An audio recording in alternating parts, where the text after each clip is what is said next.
అంటే ఇవన్నీ కూడా ప్రోడక్ట్స్ అనేది మనం ఇక్కడ మేజర్ గా అనుకుంటాం. మనం ప్రోడక్ట్ రావాలి, ఈ ప్రోడక్ట్స్ లో మనం ముందుకు వెళ్ళాలి. Okay, of course, no doubt it, products అనేవి అల్టిమేట్ మనకి ఎప్పుడు కూడా కావాల్సింది.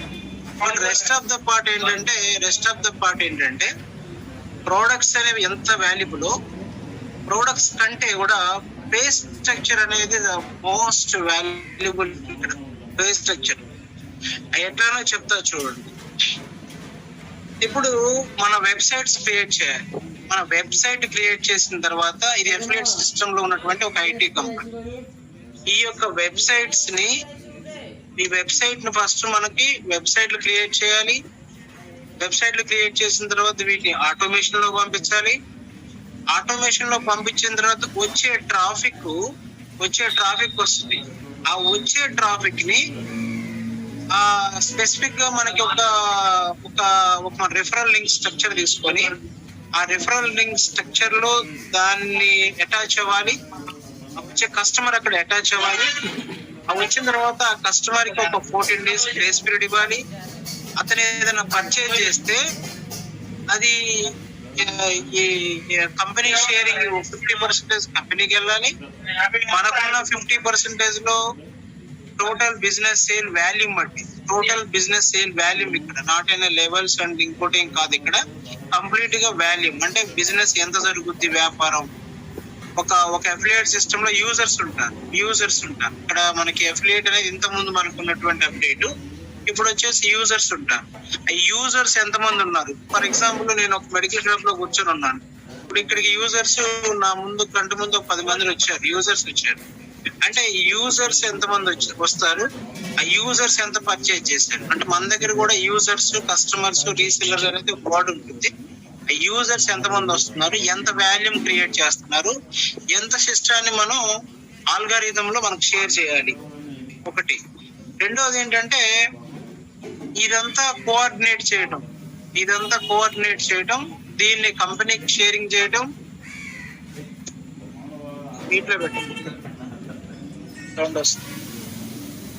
అంటే ఇదంతా కోఆర్డినేట్ చేయడం ఒకటి. రెండోది, ఆ వచ్చే ట్రాఫిక్ ని, మన వెబ్సైట్ కి వచ్చే ట్రాఫిక్ ని లీడ్ అంటారు. ఆన్లైన్ లీడ్ అంటారు. ఇక్కడ మనం ఏం చేసే పని లేదు. ఇక్కడ మన ఆప్షనల్ గా మనం చేసుకోవచ్చు, లేకపోతే కంపెనీ చేస్తుంది యూనిట్ టు యూనిట్ అనే సిస్టమ్ ద్వారా. సో ఆ వచ్చే లీడ్ ని సేల్ గా కన్వర్ట్ చేయాలి.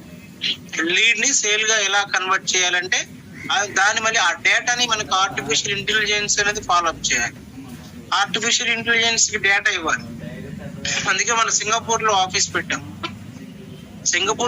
ఎందుకు పెట్టామంటే కంప్లీట్ గా జీరో బౌండర్ కి కస్టమర్ ట్రాఫిక్ ని ఇవ్వడం కోసమే మన సింగపూర్ ఆఫీస్ ఎస్టాబ్లిష్ అయింది. అక్కడ కంప్లీట్ గా ఆల్గారిథం కోడింగ్ తో ఆర్టిఫిషియల్ ఇంటెలిజెన్స్ కంప్లీట్ గా అక్కడ ఒక వ్యవస్థ ఉంది. అక్కడ ఒక మేనేజర్స్, ఒక సిస్టమ్ ట్రాఫిక్ ని డ్రైవింగ్ చేయడం కోసం అక్కడ ఒక సిస్టమ్ ఉంటుంది.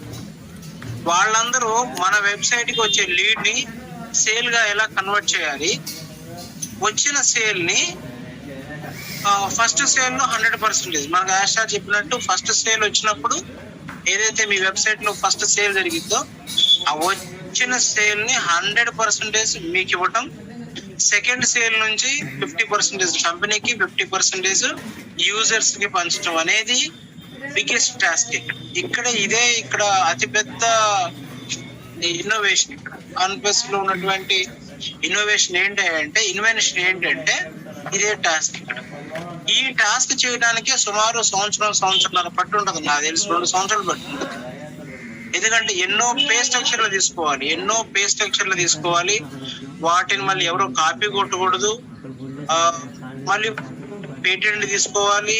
అది ప్రాక్టికల్ గా వర్కౌట్ అవ్వాలి. మనం ప్రాక్టికల్ గా వర్కౌట్ చేయాలి. దాన్ని ఏది మన నోటి మాటతో ఇలా అలా అంటే కాదు, రియల్ గా టెస్టింగ్ చేయాలి. అది ప్రాబిలిటీ ఎంత ఉంది, ఒక జీరో బౌండరీ రియాలిటీలో రెన్యువల్ అవ్వగలడా లేదా అనేది కూడా చేయాలి.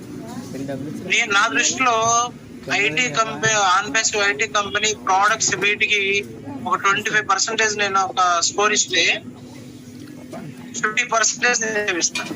ఏది వెబ్సైట్ కి, ట్రాఫిక్ ని, వచ్చే లీడ్ ని సేల్ గా కన్వర్ట్ చేయడం, దాన్ని మళ్ళీ ఆటోమేషన్ లో పెట్టడం, ఇదంతా కూడా ద బిగ్గెస్ట్ టాస్క్. సో మనకి ఆల్మోస్ట్ ఆల్ ఈ టాస్క్ అవ్వటం అనేది మనందరి అదృష్టం. ఎందుకంటే మార్కెట్ అది రెడిక్యులస్, మనం ఎంతో చేయం. ఇలా చేసిన పనులు ఎక్కడో ఎక్కువ కాలం మనకి సస్టైన్ అయినట్టుగా మనకి ఇక్కడ కనపడదు. ఎంత చేస్తాం, మనం ఎంత ఓపిక ఉంటుంది, కొంతకాలం చేస్తాం, ఆరోగ్యం బాగాలేదు, హాస్పిటల్లో ఉన్నాం, మేము చేయలేం కదా, అక్కడ ఆగిపోద్ది బిజినెస్ అనేది. అట్లా ఆగకుండా కంప్లీట్ గా ఆటోమేషన్ లో రన్ చేయాలి, ఆ వెబ్సైట్ కి సేల్స్ ని జనరేట్ చేయాలి, లీడ్ ని తీసుకురావాలి, ఆ లీడ్ ని మళ్ళీ సేల్ గా కన్వర్ట్ చేయాలి, చేయాలి, మళ్ళీ ఇన్కమ్ ని అల్టిమేట్ గా మనం వ్యాలెట్ తీసుకురావాలి. ఆ వ్యాలెట్ నుంచి మళ్ళీ మనకి అప్రూవ్డ్ గా అన్ని గవర్నమెంట్స్ వైట్ మనీతో మనకి బ్యాంక్ లో డిపాజిట్ అవ్వాలి. సో ఇదంతా కూడా ద బిగ్గెస్ట్ టాస్క్. ఇది 50% ఇక్కడ ఉంటుంది. రెండోది వచ్చేసి ఇంకో 25%, 25 అయిపోయింది, 50 అయిపోయింది, 75 అయిపోయింది. ఇంకొక 25% టాస్క్ ఏముంటదంటే అడ్వర్టైజ్మెంట్. అడ్వర్టైజ్మెంట్ దేనికి ఉపయోగపడుతుంది అంటే మనకి లీడ్స్ కంటిన్యూగా మన వెబ్సైట్ కి లీడ్స్ రావడం ఒకటి, ఆ లీడ్ ని సేల్ గా కన్వర్ట్ చేయడానికి అడ్వర్టైజ్మెంట్ అనేది పెద్ద పీట. ఈ అడ్వర్టైజ్మెంట్స్ అనేది మన బిజినెస్ కి ఒక హార్ట్ ఆఫ్ గా మనం చెప్పుకోవచ్చు. ఇవన్నీ చేయాలంటే ప్రోడక్ట్స్ నాకు తెలిసి 2 సంవత్సరాలు ఎవరైనా చేసేస్తారు. ఎవరైనా ఇప్పుడు ముఖేష్ అంబానీనో లేకపోతే ఇంకెవరోనో లేకపోతే మనకే రేపు డబ్బులు వచ్చిన తర్వాత 100 మంది ఎంప్లాయీస్ ని పెట్టి ఓపెన్ చేయమంటే చేసేస్తారు. డజంట్ మ్యాటర్, ఎవరైనా చేసేస్తారు. బట్ ఈ పార్ట్ ఎవరు చేస్తారు? ఈ పార్ట్ అంతా ఎవరు చేస్తారంటే ఎవరి వల్ల సాధ్యపడే పని కూడా కాదు.